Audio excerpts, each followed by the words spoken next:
할렐루야. 부활의 첫 열매이신 예수 그리스도를 믿는 우리에게 영원한 생명을 허락하시는 참 좋으신 우리 아버지 하나님께 찬양과 경배를 드립니다. 어제 새벽 토요일 전가족 새벽 기도회를 우리 어린이 부서 주관으로 모였습니다. 그때 보여준 동영상에는 미국의 20대 대통령 제임스 가필드와 어머니의 가르침이 등장했습니다. 그 아이가 어머니 저는 훌륭한 대장이 되겠어요 라고 자기의 소원을 말했더니 얘야 대장이 되는 것도 좋지만 그보다 먼저 남을 돕는 사람이 되거라. 우리 믿음의 어머니와 아버지들이 자녀들에게 얘야 세상에서 성공하는 사람이 되는 것도 좋지만 그보다 먼저 남을 돕는 사람이 되라 가르치면서 믿음의 길로 자녀들을 이끌어가는 성도 여러분들이 되어지기를 간절히 바랍니다. 사랑하는 성도 여러분, 지난 한 주간 어떻게 지나셨습니까? 여러분들에게 일어난 그 즐거운 일, 행복했던 일, 어려웠던 일, 여러 가지 많은 일들이 있었을 것인데 그것들을 하나님께 더 가까이 다가가게 하는 기도의 재료로 삼으시기를 바랍니다. 그래서 하나님을 가까이 함으로 여러분의 삶이 더 은혜가 넘쳐나기를 바라는 것입니다. 저는 지난 한 주간 육체적으로는 대단히 힘든 주간이었습니다. 성도들이 감기 걸려서 오래 고생한다 그래도 뭘 그렇게 오래 하나 그랬는데 저도 요즘에 동참하고 있어요. 그럼에도 저는 또 지난 한 주간이 매우 행복한 주간이었습니다. 큰아들이 목사로 임직했기 때문입니다. 제가 이제 아버지 목사고 아들은 아들 목사입니다. 우리 교회에 있는 건 아니니까 걱정하지 마십시오. 참 감동이었고 감격이었습니다. 아들이 아버지가 되니까 제가 할아버지가 되고 아들이 목사가 되니까 저는 할아버지 목사가 되어버렸습니다. 우리 아이가 초등학생 때 청주에 내려왔습니다. 여러분들이 사랑하고 또 기도해주고 그래서 잘 자라서 목사가 되었습니다. 큰 은혜요 은총이며 감사한 마음뿐입니다. 하나님을 기쁘게 하는 종이 되도록 여러분 계속하여 기도해 주시기를 바랍니다. 오늘 또 한 가지 드릴 말씀은 성도들이 한 230여 명이 지난 주간에 교회를 한 번 더 왔습니다. 한 번 더. 무엇하러 왔을까요? 제자훈련 성경 공부하러 230명이 교회를 찾아왔습니다. 오전, 오후, 저녁 시간까지 말씀을 사모하는 성도들로 우리 교회가 참 분주했습니다. 저는 보시고 하나님께서 기뻐하셨으리라 믿습니다. 이 10주간, 한 주간 지났으니까 이제 9시간 잘 공부하고 익혀서 좋은 결실을 맺기를 우리 주님의 이름으로 축복합니다. 오늘 말씀의 제목을 나는 부활하신 예수님을 믿습니다 라고 정했습니다. 성도들이 예수님의 부활을 확신하며 살아야 하기 때문입니다. 우리는 신앙 고백을 매주일 하지요. 그 가운데 몸이 다시 사는 것을 믿는다고 고백합니다. 몸이 다시 사는 것을 믿는다는 이 신앙 고백 속에는 나는 부활을 믿습니다. 나는 전능하신 하나님을 믿습니다. 나는 기적을 믿습니다. 라는 뜻이 포함되어 있습니다. 이처럼 끊임없이 부활 신앙을 고백하며 살아야 하는 것은 부활을 확신하라는 것입니다. 부활 신앙으로 충만하라는 것입니다. 부활신앙으로 세상 앞에서 담대하라는 것입니다.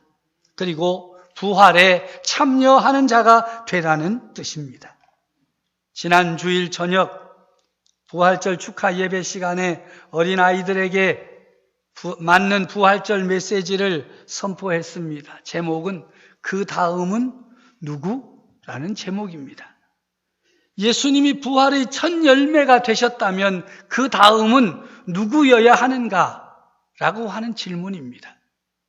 사랑하고 존경하는 성도 여러분, 예수님이 부활의 첫 열매가 되셨다면 그 다음은 누구여야 하겠습니까? 그 다음은 나다 라고 답하여야 하지 않겠습니까? 예수 그리스도의 부활을 믿는 그리스도인, 예수 그리스도를 자신의 구세주로 고백하고 영접함으로 그리스도인의 삶을 사는 성도는 다음이어야 됩니다. 그 다음은 나다. 그러므로 우리는 끊임없이 부활 신앙을 고백하며 담대하게 살아야 합니다. 죽음을 두려워하지 않는 부활 신앙의 사람들이 세상의 여러 가지 어려움과 시련과 환난을 두려워한다면 앞뒤가 맞지 않는 것입니다. 근심이 많으시지요. 걱정도 많으시지요. 많은 분들이 저에게 말합니다. 못 살겠다고. 못 살면 어떻게 합니까? 죽으면 됩니다. 그리스도인들은. 다시 부활할 것을 믿기 때문입니다. 다시 살 것을 믿는 우리들에게 세상의 여러 가지 어려움과 환난과 역경은 오히려 우리로 하여금 주님을 바라보게 하는 재료가 될 것입니다. 부활의 신앙을 더 돈독하게 하는 기회가 될 것입니다. 오늘의 말씀은 누가복음의 결론 부분이지요. 예수님께서 승천하시기 전 제자들과의 마지막 만남이 기록되어 있습니다. 오늘 말씀 앞부분에는 엠마오 도상에서 부활하신 주님과 두 제자가 만나는 이야기가 기록되어 있습니다. 또 예루살렘에서 11 제자와 그와 함께한 자들이 모여있는 모습과 시몬에게 나타나신 부활의 주님을 이야기하고 있습니다. 그리고 오늘의 말씀 36절로 43절에서는 주님, 부활하신 예수님이 직접 제자들 가운데 나타나신 그 광경을 우리에게 전하고 있습니다. 부활하신 예수님께서는 문을 닫고 유대인들을 두려워하며 전전긍긍하는 저들에게 나타나셨습니다. 샬롬, 너희에게 평강이 있을지어다 인사를 했지만 그들은 여전히 놀라고 무서워했습니다. 사람들은 의견이 분분했을 것입니다. 예수님이 부활하셨대. 근데 왜 우리에게는 안 오시는 거야? 분명히 부활절 새벽 예수님이 부활하셨다면 가장 먼저 누구에게 오셔야 되겠어요? 11 제자에게 오셔야 될 것 아니겠어요? 그런데 터무니없게도 새벽부터 밤 하루 종일 부활하신 주님은 부활하셨다는 소문만 퍼뜨릴 뿐 자신들에게는 나타나지 않는 것입니다. 그러니까 의심하지요. 당연히 우리에게 먼저 오셔야 되잖아요. 그런데 안 오셔요. 안 나타나셔요. 그런데 그 밤에 부활하신 예수님께서 제자들에게 나타나셔서 너희에게 평안이 있을지어다 라고 인사를 하는데도 그들은 의심하고 놀라고 두려워하고 무서워했습니다. 자신들이 보고 있는 부활의 주님이 다시 살아나신 분이 아니라 죽은 자의 환영을 보는 것, 유령을 보는 것이라고 생각했기 때문입니다. 지금 여러분 예수님이 이곳에 나타나시면 여러분은 그 예수님을 경배하고 그 예수님께 영광을 올려드리겠습니까? 아이 뭐야? 눈에 뭐가 꼈나? 이거 뭐야? 이게 어떻게 된 일이야? 제자들이 그랬습니다. 우리도 마찬가지지요. 그래서 예수님께서는 그 제자들의 의심을 풀어주시기 위해서 얘들아, 내 손과 발을 보라. 내 손과 발을 보라. 나를 만져보라. 예수님께서 십자가상에서 죽임을 당하실 때에 양손에 못을 박혔지요. 그 두 다리에 못이 박혔습니다. 우리가 생각하는 작은 못이겠습니까? 사람의 살을 뚫어야 하는 대못입니다. 그 못이 박혔습니다. 죽으신 후에 십자가상에서 내리고 장례를 치르려면 무엇을 해야 되겠습니까? 십자가 채로 그냥 갖다 모시겠습니까? 뽑아야 됩니다. 뽑으면 흔적이 날 수밖에 없습니다. 흔적도 큰 흔적이겠지요. 너희들이 나를 보면서 아직도 의심하고 두려워한다면 내 손을 보라, 내 발을 보라 말씀하십니다. 그리고 나서 또다시 말씀하시죠. 너희들에게 먹을 것이 있느냐 말씀하시고는 제자들이 먹을 것을 주실 때에 그 음식을 먹습니다.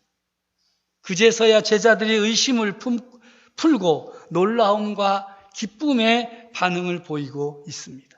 오늘의 말씀의 주제는 부활하신 예수님의 육체적 실제라고 하는 것입니다. 유령이나 환영을 보고 있는 줄로 생각하면서 놀라고 있는 제자들을 향해서 살아나신 주님께서는 나를 보라, 못자국과 이 옆구리의 상처의 흔적을 보고 나를 믿으라. 지금 내가 너희들과 함께 있는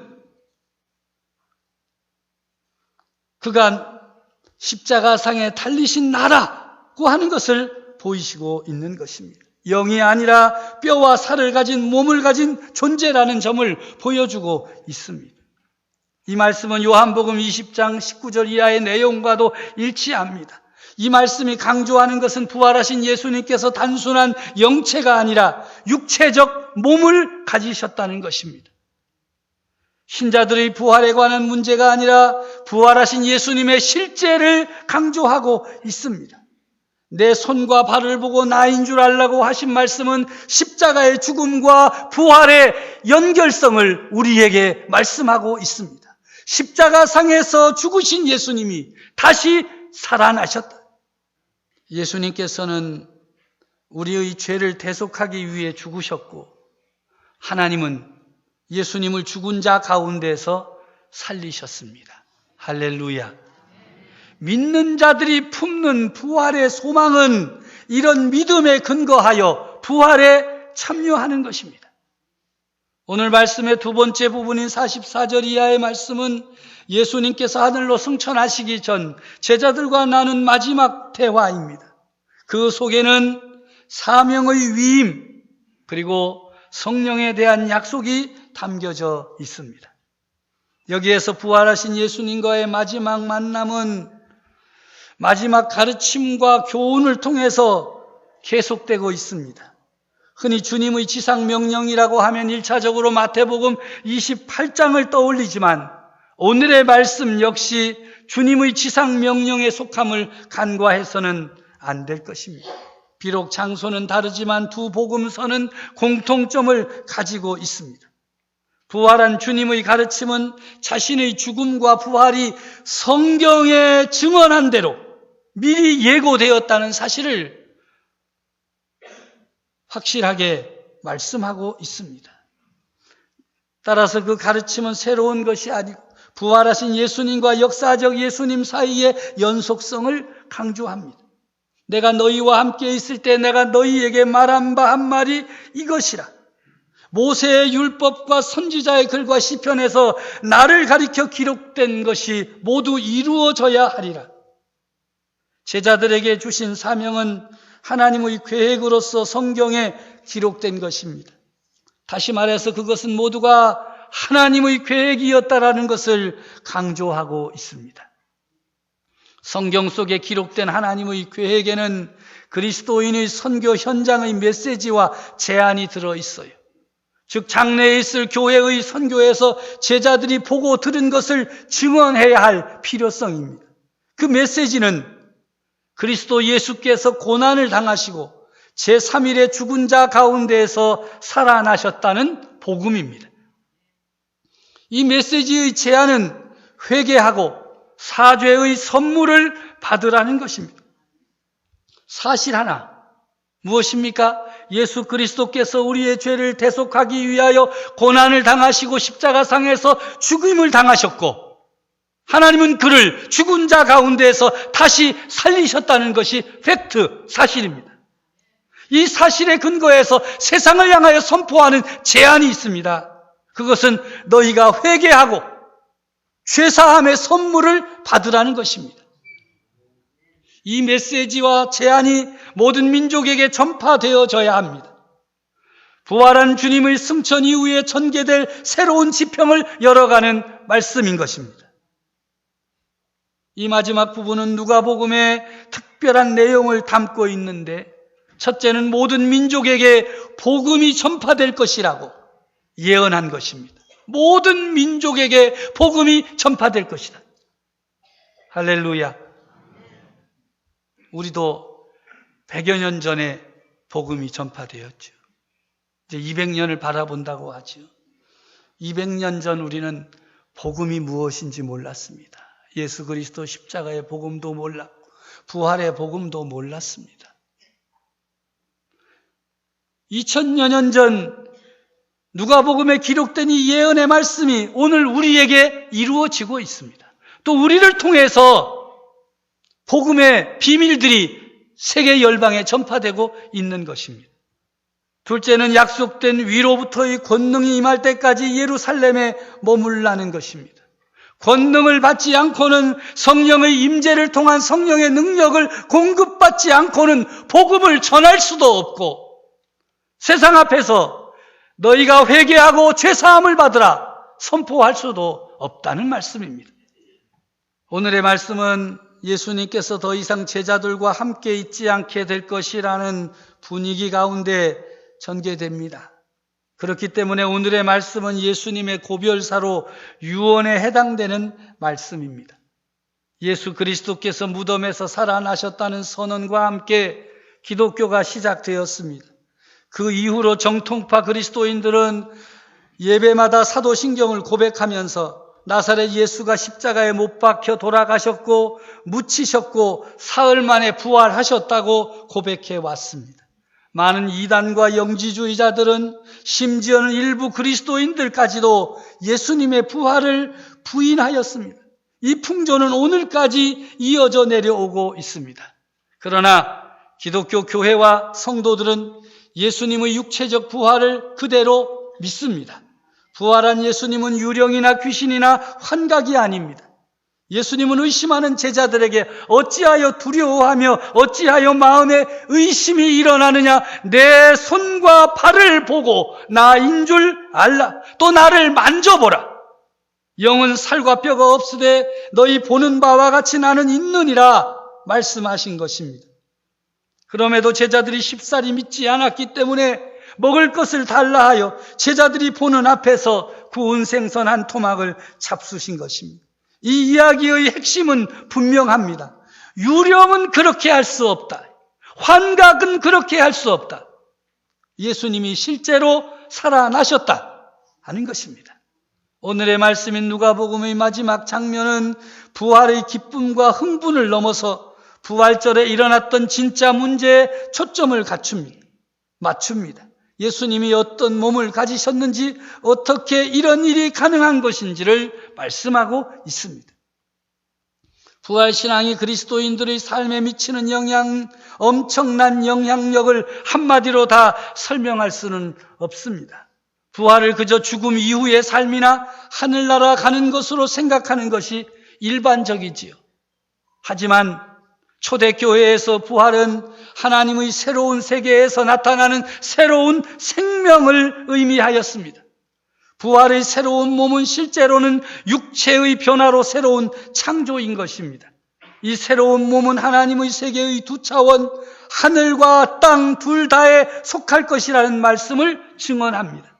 마지막에 이 두 차원이 연합할 것입니다. 따라서 인간의 삶은 육체적 경험과 분리될 수 없습니다. 육체의 부활에 대한 믿음과 기대는 그리스도인들에게 자신의 행위가 옳고 그른가를 신중하게 생각하게 만들 것입니다. 내가 이렇게 살아도 되는가? 마지막 말씀을 드립니다. 부활의 존재로 부활의 열매로 나타난 교회, 이제 교회는 다락방에만 머물러 있을 수 없게 되었습니다. 교회는 부활한 예수님에 의해서 온 세상으로 파송되어지는 것입니다. 부활한 주님은 교회 가운데 온 세상을 변화시킬 수 있는 능력을 주셨습니다. 오늘의 교회, 우리 교회, 내가 몸담고 있는 교회는 부활신앙의 뿌리를 깊이 내리고 이 주님의 선교의 역동적인 교회가 되어야 할 것입니다. 죄의 용서와 회개가 모든 민족에게 전파되어야 합니다. 하나님의 말씀인 성경이 늘 꿈꾸는 세상이 있습니다. 그것은 전 세계가 하나님의 구원과 치유와 사랑을 받아들이는 것입니다. 그리고 그 일이 지금 일어나야 할 것이라 말씀하십니다. 그러므로 회개하는 일, 죄의 용서를 받는 일은 단지 개개인의 문제가 아니라 선교 현장의 메시지와 선포가 되어야 합니다. 회개와 죄 용서는 그리스도인이 되는 경험의 핵심이요, 주님의 기도에서 중심 사상입니다. 회개와 죄 용서의 선포는 온 세상을 바꿀 수 있는 성령의 능력으로서 교회의 존재 이유이기도 한 것입니다. 회개하라고 선포하는 교회는 먼저 회개하는 삶을 살아야 합니다. 교회에 속한 성도들은 회개함 없이 어떻게 회개를 선포할 수 있으며 선포한들 무슨 능력이 나타나겠습니까? 오늘의 교회가 죄사함을 받게 하는 회개를 선포하는 일에 머뭇거리고 있는 이유가 무엇입니까? 회개하라, 하나님의 나라가 가까이 왔다라고 선포해야 할 교회가 하나님 나라에 대한 관심보다는 세상의 성공과 세상의 힘과 권력과 능력과 지위와 소유에 마음을 빼앗기고 있기 때문만은 아닙니까? 받은 사명을 감당할 힘이 없어진 것은 아닙니까?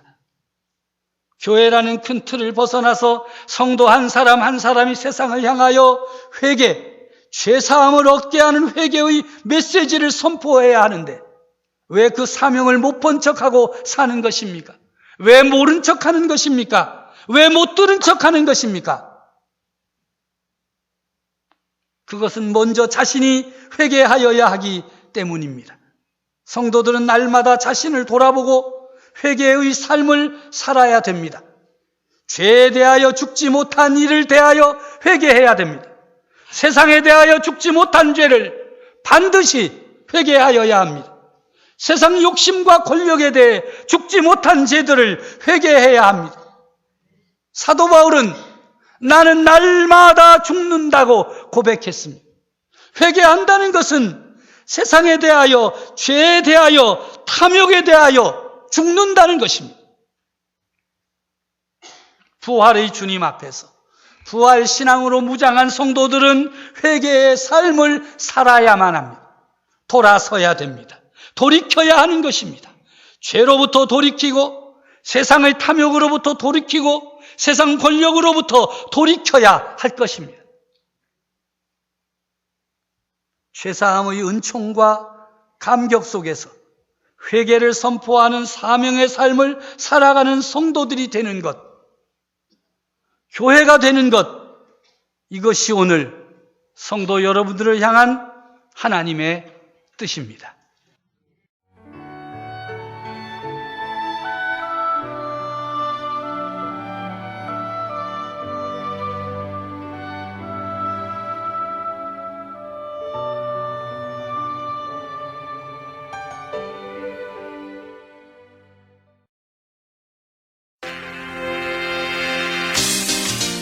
제7회 CBS 전국 청소년 실용음악 콩쿠르가 5월 18일 충청대학교에서 열립니다. 실용음악 콩쿠르는 초중고와 대학, 일반부로 나눠 보컬과 기타, 피아노, 드럼 등의 부문별로 재능을 겨루게 됩니다. 특히 올해는 K-POP 부문이 신설되었습니다. 대상에는 문화체육관광부 장관상과 상금 300만 원이 주어지고 각 부문별 최우수상에는 100만 원씩의 상금이 주어집니다. 참가 신청은 4월 15일부터 5월 13일까지며 자세한 사항은 청주 CBS 총무국으로 문의하시기 바랍니다.